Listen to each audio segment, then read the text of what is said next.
Ah, McDonald's, the most quintessential fast food of the world, the restaurant franchise that serves the most default of all the default food ever. You probably know it from the truly iconic Grimace Shake and of course, the McLobster.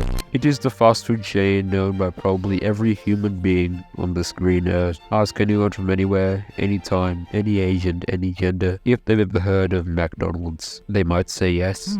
Why wouldn't they? It is McDonald's after all. Now, they say McDonald's is where the happiness is, but today we're going to be looking at why it isn't. Join me as we go deep into the hole of the rabbit and learn about the most weird, unusual, somewhat interesting, and more lesser known but surprisingly common moments of the McDonald's. Let us begin.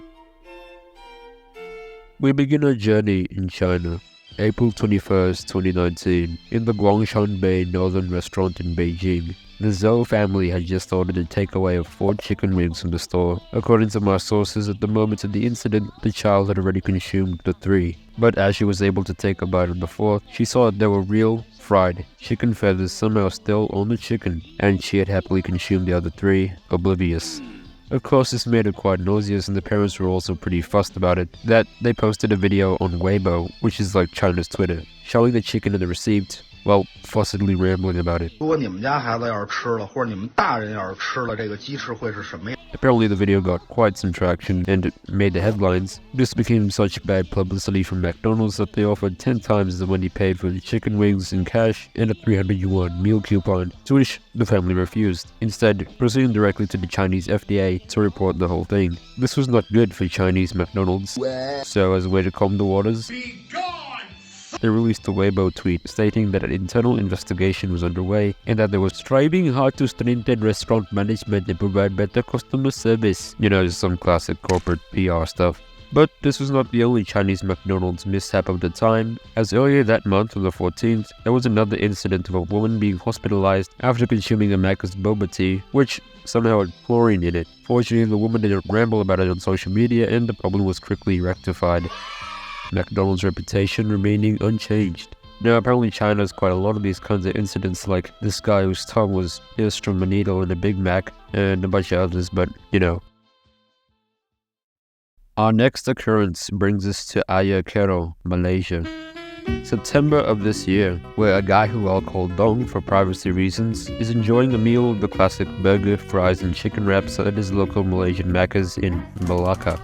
He then notices that the free chili packets provided to him were quite insufficient for his meal, and he then proceeded to order 10 additional packets of chili sauce to make up for it. But he is surprised when the cashier charges him for it. He then expresses his disappointment and despair to the most sophisticated social media platform on earth, Facebook. There's a lot here to be excited about. In the post, he states, "Life is getting harder. Even asking for extra sauce at my local McD's has to be charged 10 ringgits or $2. He then congratulates his local Macca's for taking proactive steps in line with the rising rice prices around the globe. What I find funny here is how he took the photo of the damn things. Looks like he just discovered some freaking contraband in his McFlurry or something. Of course, the post goes viral and gets shared, reposted, and reacted hundreds upon thousands of times by the boomers of Facebook, who think this is a sign that the world is ending. Now, this all sounds pretty normal at first glance. Some guy gets chilled at a local McDonald's and is crying on Facebook about it, except some people didn't just take one glance. Some people in question being McDonald's PR team in Malaysia, who saw that this was a great threat to their relevance. So they proceeded to take hundreds and hundreds of looks into the post and the incident as a whole really, and just really dug deep into it. To the surprise of many, they found something quite shocking. By reviewing CCTV footage of the event, they discovered that Dong completely and utterly faked it, and it turns out he actually wasn't charged anything for the sauce packets. He literally just insisted quite aggressively that he paid 10 ringgits for them, and lied about everything on that Facebook post for clout, I presume. What's wild about this is that people in some news outlets actually believed him, and the incident became such an issue that McDonald's Malaysia had to release a statement to clarify the whole thing. Alright, this one's quite a short one, but it's pretty interesting. So, in the spring of 2022, a man by the name of Bagrav uploads a video on the platform now known as X, where he and his friends are in a McDonald's in Ahmedabad, which is in India, and they are basically vlogging. He then tells us of something he found in his McDonald's Coke, I presume, and then switches the camera to show his Coke, which has a little lizard just chilling in it. Of course, he tries to report this to the manager, but all the manager does is refund him like $4. He then reacts to this by saying, $4? This is translated, by the way. 300 rupees? A life is worth $4? I told the store manager to drink the same Coke for $6, which is 500 rupees. The manager did not comply, so the gang then headed to the local authorities to report the problem, to which the authorities actually responded by shutting down the store with nothing but 3 strips of some white-colored tape. McDonald's then replies by releasing the most culprit message on food safety I've ever read. At McDonald's, we are committed to ensuring the safety and hygiene of all our customers. Quality, service, cleanliness, and value are at the core of our business operations. Furthermore, and this is where it gets interesting, as part of our Golden Guarantee program, we have implemented 42 strict safety and hygiene protocols across all of McDonald's restaurants. And then, we are looking into the incident that is alleged to have taken place in the Ahmedabad outlet. While we have checked repeatedly and found nothing wrong, we are cooperating with the authorities, being a good corporate citizen. Yeah, it's pretty weird. Now, unlike that last one, which McDonald's was able to fix by simply releasing a statement, this one was not the same. Alright, this is pretty interesting, but also quite long, so I'm gonna just give you guys kind of a summary, I guess. So, in 1986, 2 environmental and probably vegan activists, Helen Steele and David Morris, had an idea. The idea was to bring the fast food giant McDonald's to the ground by means of propaganda. I mean activism. Propaganda is for the bad guys. Now, the idea that Steele and Morris had was to single-handedly bring the entire company of McDonald's to justice for all their crimes against humanity. And they would do it alone. Just the 2 of them. How would they do this? Well, by giving away 6-page leaflets, of course. It always works. Now, these leaflets were something else, really. 6 whole pages of all the bad things McDonald's were doing at the time, and probably still today. It includes everything from the burgers not making you full because they were like 70% water or something, to the amount of forests the company destroys per year to make the takeaway boxes. Like, really, this was a freaking thesis paper. And it came as no surprise no one decided to join them in giving away more leaflets, that is. It was just the 2 of them, giving away leaflets like newspaper boys on a Sunday. Progress was slow at first, but eventually people caught on. A lot of people actually stopped eating at McDonald's, probably because of the way the duo would stand at McDonald's entrances to convince the customers to reconsider by giving him or her a mini magazine on why they should. The campaign actually became so popular that McDonald's higher-ups actually became aware of it. Like every other big corporation, when shit like this happens, they immediately sued them. Well, it was actually quite a long process. It took literal years and years of planning on both parties, involving the spies, secret investigations, propaganda, bribery, and whatnot, but they did get sued for libel. And while this may sound like a small enough issue that could just be fixed with a statement or something, I mean, there's literally like 2 of them against a massive corporation, like hundreds and hundreds of lawyers. But somehow, McDonald's couldn't beat them, probably because most of the stuff in the pamphlet were actually true, and it was just barely the tip of what's considered libel. But yes, the case did not just take days, it took years. 10 years. Yes, 10. As a matter of fact, this was the longest ever case in British history. It's insane, really. 2 blokes with nothing but good research skills and no lawyers, jury at all, against an army of attorneys, agents, and whatnot, could hold a case for this long and still lose. Yeah, they lost, obviously, and they had to pay £50,000 for it, but they did send the message. Rare activist rule right there. But really though, McDonald's actually experienced quite some losses with this in terms of like popularity, public image, and controversy, but they pretty much recovered now. And yeah, that was just a quick summary of this peculiar occurrence. There's literally so much more juicy layers to the story that could probably fit a Through the Rabbit video or something. Like there's literally a book and 2 films about it, but yeah, I gotta keep this video going.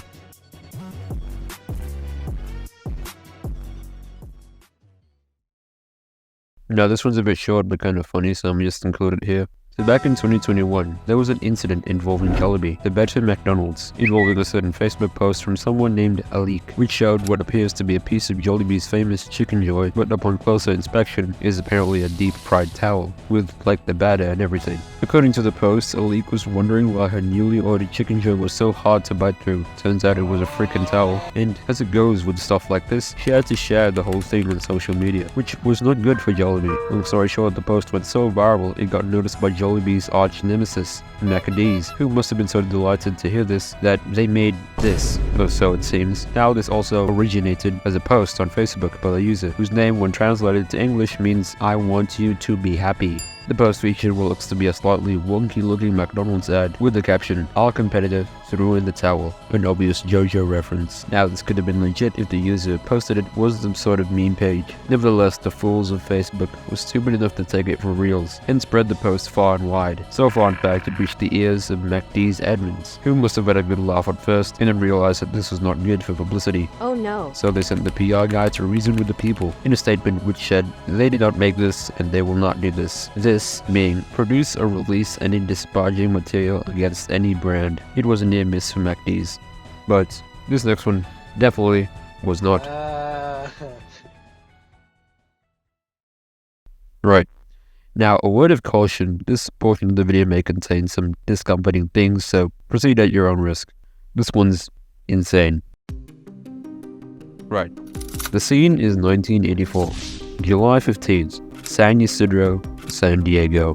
A man named James Oliver Huberty is having a chat with his wife Edna. He suspects he has some sort of mental illness, as one would. So, 2 days later he decides to call a San Diego Medical Health Clinic for a scheduled diagnosis. The receptionist then tells James to wait a couple hours for the confirmation call, which is exactly what he does. We're sorry, your call cannot As he is, in fact, quite mentally unstable. Suffice to say the medical clinic never called back.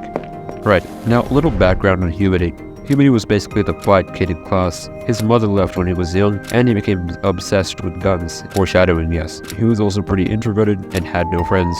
Very relatable indeed. As he reached his older years of college, he chose the course of a mortician, which exists for some reason, and Huberty actually had a job as one, which didn't last. You see, he had this problem where he would have difficulty communicating with other people due to his introvertedness and social anxiety. This would lead to many short-lived jobs and quarrels with the people around him, including his family. He is said to even have held a knife to his daughter's neck on multiple occasions, and he would usually commit acts of domestic violence against his wife. Overall, he lived a pretty typical, low-key serial killer type life, if you know what I mean, which is probably what constituted his actions on July 18th, 1984. Wednesday morning, Huberty and his family are in the San Diego Zoo, where Huberty tells his wife he believes his life is effectively over. While it may sound ominous, he was actually quite passively pissed at the medical clinic not returning his call. Well, society had its last chance, he said. Anyway, he did and said some more mentally ill type shit about how we live in a society and whatever, and after eating lunch at a McD's, the family headed home. He was absolutely done with society, and his mental illness was absolutely about to come in his brain. The demons could not be contained any longer. He was going to commit a mass shooting.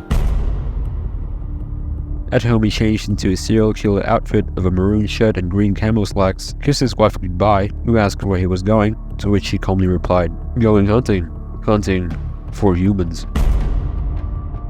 3 p.m. McDonald's, San Ysidro, San Diego. A man strapped with a 9mm Browning HP semi-automatic pistol, 9mm Uzi carbine, and a Winchester 1200 12-gauge pump-action shotgun steps out of a 1983 Mercury Marquis, walks into the store, and starts the greatest kill streak in American history. 45 people were in the restaurant, only 24 survived, 19 of which were severely injured. "He was a demon," according to one survivor. "He referred to everyone as dirty swine in Vietnam assholes," said another. There was someone who did try to calm him down, 25-year-old Victor Rivera, who did not succeed and got shot 14 times in the chest while being shouted "shut up." Huberty also took a couple minors, 15 and 11-year-old of the same family, quite brutally actually. Yes, it was pretty inhuman overall. The police only arrived an hour later at like 4 p.m. after a call from one of the employees at the store, and upon examination of the situation, the police ordered a SWAT team. This was no ordinary man. This was a delusional motherfucker whose schizophrenia was just bowling hard in his cranium. He claimed that everyone, including him, did not deserve to live because of the Vietnam War or something, though it would be revealed later that he wasn't even a war veteran, or even lived through any war for that matter. Anyway, with so much chaos going on within the establishment, the SWATs had to act fast. On arrival, they immediately surrounded the building, strategically of course, with snipers, gunmen, and whatnot. But difficulty befell these humble SWATs, as because the glass of the Maccas was so smashed and broken, it was quite difficult to see what was going on within. They didn't even know how many terrorists time he showed us were in the building. But by the grace of God, our man, James Ysidro, was spotted by a sniper positioned at a very sniper guy area, 32 meters away. He was seen walking out of the door that led to the drive-thru, and with this absolutely perfect view from the post office across the street, Charles Foster, the SWAT sniper, took the cleanest victory royale in American history. The shot went just below Ysidro's heart, so his big vein right here, and out to the back. You could see the combos popping up on Foster's HUD. Truly, one of the McDonald's moments of all time. And yes, some more miscellaneous shit happened after that. But yeah, that was the San Ysidro McDonald's incident. Of course, this is just a summary of the events. There's always layers and layers, and a light drizzling of conspiracy to a story like this. You could go down that hole if you please, but yeah, this was a real one. So yeah, subscribe if you want to see more.